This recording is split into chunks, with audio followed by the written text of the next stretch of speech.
CPC central committee के general secretary, चीन के सदर मुमलिकत और सेंट्रल मिलिट्री कमीशन के चेयरमैन शी जिनपिंग ने हाल ही में अदालती और कानूनी उमूर से मुताल्लिक अहम हिदायत दीं।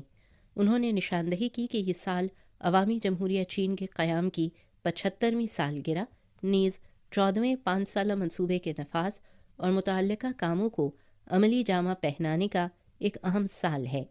अदालती और कानूनी शोबे को कौमी सलामती का मजबूती से तहफ़्फ़ुज़ करना चाहिए और सलामती के बड़े ख़तरात को रोकना और उन्हें कम करना चाहिए। समाजी इस्तेहकाम का तहफ़्फ़ुज़, अवाम के दरमियान तज़ादात से सही तरीके से निमटने और अवाम के जायज़ हुकूक़ व मफ़ादात का तहफ़्फ़ुज़ ज़रूरी है।